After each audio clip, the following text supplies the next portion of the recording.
Isn't satisfaction the best? It's fun to realize that more and more of you are coming into the awareness that good does feel good. Who knew? Yeah. So, where to begin? With the thing that matters most. Okay. Getting in this hot seat for me at this event is easy. It's expected. Do you hear what he's saying about expectation? There's no separation between his desire and his belief. Therefore it is. So it's almost a choice. To me, it feels like it's a choice. I'm choosing time for me to be in the hot seat here. Everything's that way. And that's what I wanted to talk about is how do I get to a place where all desires simply just become a choice? Since words don't teach, this is the way we like to say this to all of you. We know these things, and we see evidence of them everywhere. Been around for a long time.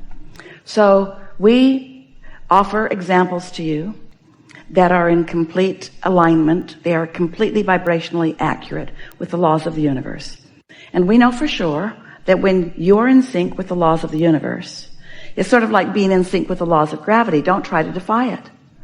Don't jump out of airplanes without parachutes. It's not going to end the way you might like it to. Just say to yourself, this will be over soon, and it will. So the laws of the universe are consistent, which means as you understand them, then you are able to apply them in ways that feel better to you.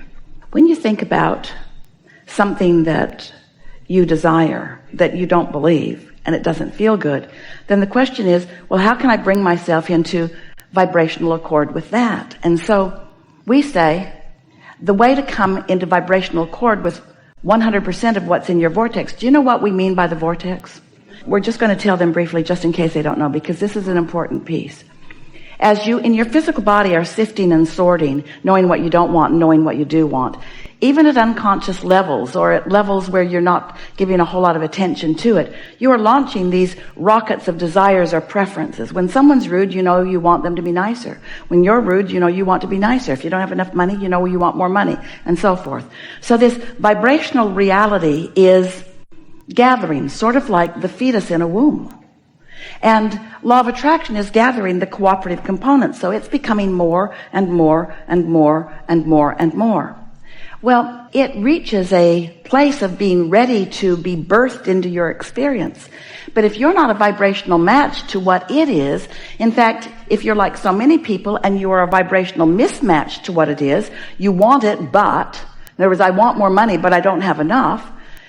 If you are not a vibrational match to it, then even though it is offering revelations, impulses, your inner being is guiding you continually on how to get closer to what you want and how to understand that every choice that you make can be manifested. If you're not in the vibrational vicinity of that, then you miss it.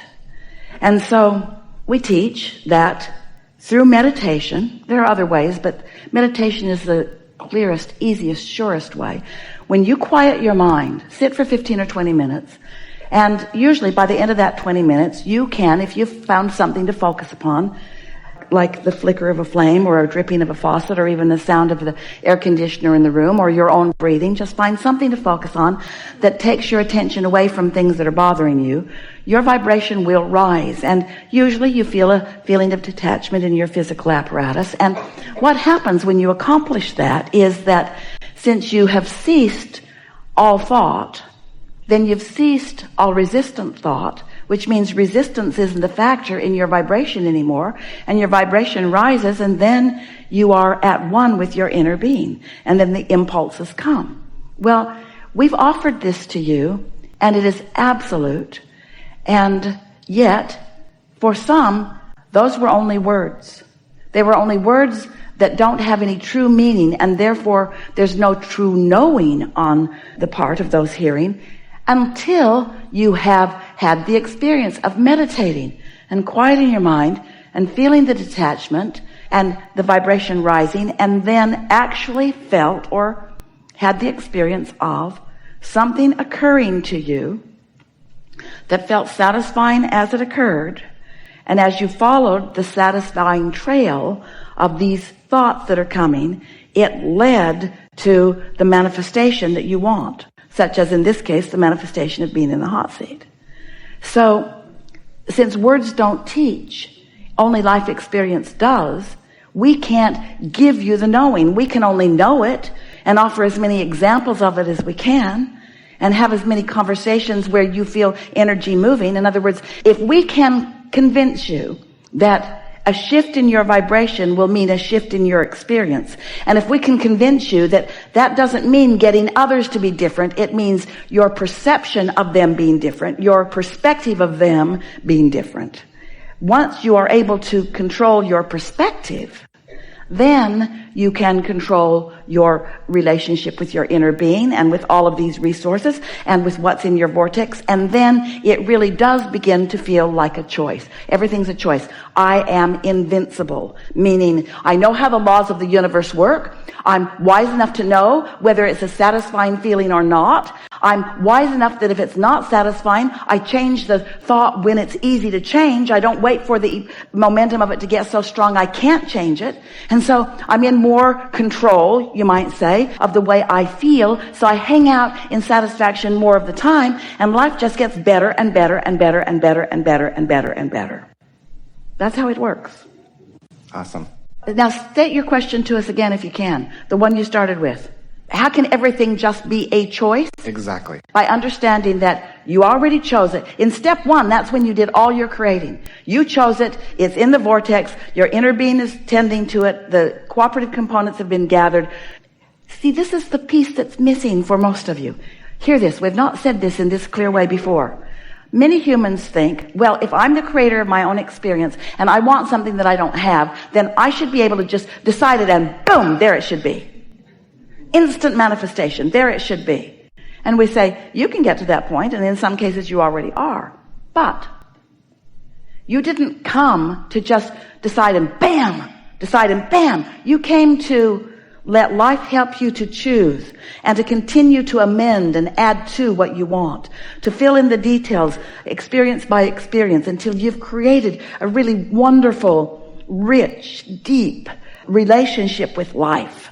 And then you intended to get into that mode of relaxation and letting it in and letting go of resistance, where you can then receive the impulses to move in the direction of it, because you didn't come for somebody else to just anoint you with stuff.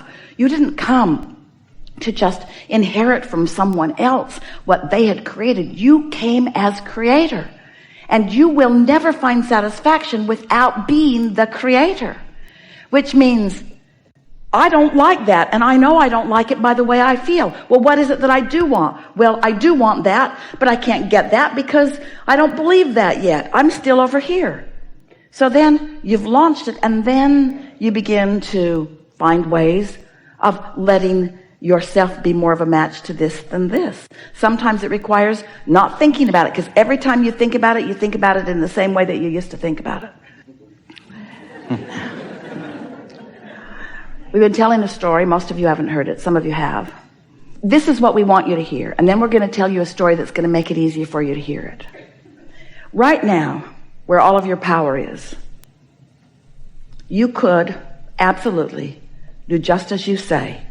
If you're standing in this satisfied place of non-resistance, you could choose anything, and you would begin moving toward it, and you would know it. You would know first by the excitement or the exhilaration you feel as you first think about it.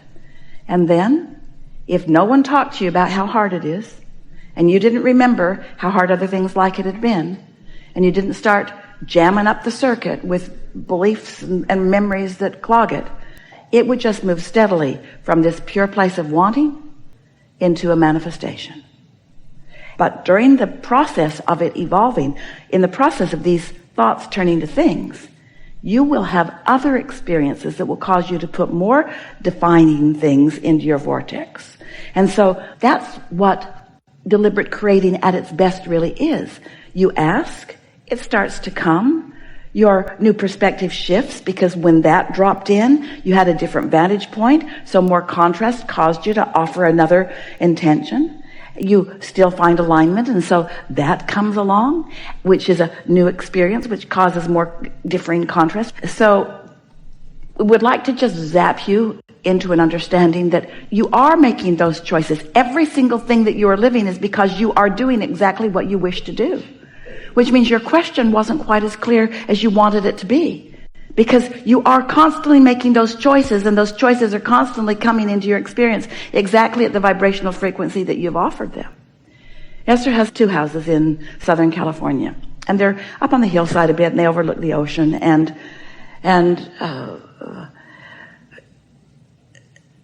we're trying to decide which story is the most emphatic, because there are 2 really great stories. So the guest house has a clay tile floor, and when Jerry and Esther were choosing that flooring, they chose it from a very beautiful sample. It was glazed, and it was shiny, and it was beautiful, and it's not what the builder installed, because he couldn't get it in a timely enough manner. So he chose another tile that wasn't glazed and said to Jerry and Esther, "We will seal it after it's down." Well, it never looked right, and the sealant never looked right, and the sealant won't stay in place, so chairs scrape it off. And Esther has been happy with that floor since it was put down 10 years ago. The point that we're wanting to make with you is that right now, Esther could offer a fresh vibration about that floor. She could find someone who could really renovate it and get it the way she wants it to look. If she's in a place of non-resistance, she could rip it all out and replace it with something that she really likes. She certainly can afford to do that. But she's paralyzed in it because her vibration now is not pure, because she keeps telling the story year after year of what went wrong. If you came to her house with her today, she would say, "Come on in, floor's ugly." And you would be looking around at the view and the other things. You wouldn't have even noticed the floor. "Esther, that's all she can see." She would say, "Oh, we chose the most beautiful tile. It was a glazed tile. It was shiny and so beautiful. But they didn't put it in. Instead, they got something else. They said they would glaze it after the fact, but they didn't. They put a sealer on it that doesn't hold. Look under this table. Look where this chair is scraped across here over here. Look in here. Look over here. Look over here." So even though she could be doing what you are wanting to do, choose right now, she doesn't let herself choose because she keeps renewing that. Now, if Esther wasn't thinking the thoughts about what went wrong with all of that, no one would be thinking those thoughts. She's the only one that is keeping those thoughts active. Nobody else is thinking those thoughts. Nobody else ever did think those thoughts. Esther's the only one that ever thought those thoughts. So she cannot find the solution. She can't get to where she wants to be, which is so illogical to her, because she can get everything she wants. She chooses. All kinds of things happen around her. She's paralyzed relative to that. Now, why? What are the beliefs that she holds that won't let her past that? That should not have happened. They shouldn't have made that decision without me. They shouldn't have done that. They should have sent us the tile and showed us what it looked like. They should have glazed a tile and shown us so that we could have seen the difference between the 2 tiles. We would have never chosen that. That was wrong that they did that. What other belief? I'd have to move all the furniture out of the house. People might bang it up when they move it out. Where would we put all the furniture when we move it out of the house? In other words, she's got all these very logical, practical beliefs that are not valid, that paralyze her, that keep her. So she holds herself in an uncomfortable place of attraction. Now, you see, we're talking about attraction. She wants a different floor. Calls a contractor. He comes over. He says, "Oh, I wouldn't remove this floor." Calls somebody else. He comes over. He says, "Yeah, I can remove this sealant," but he can't. Calls another guy. He comes over. "I can remove the sealant and I'll put this back on." Looks just about the same. She can't get to where she wants to be from where she is, because she keeps bringing everything forward. She's not in that fresh place. So the answer to your question is, you've got to be in a non-resistant place to just choose, because almost everything that you think about, you've got beliefs about it that are in the way of your choices. Does that make sense? So it's perspectives we choose based on past circumstances that get in our way. Say it again. It's perspectives that we choose based on past circumstances that create the resistance that get in our way. Yeah. A belief is just a thought that you continue to think. And so the answer is, just think the new thought more.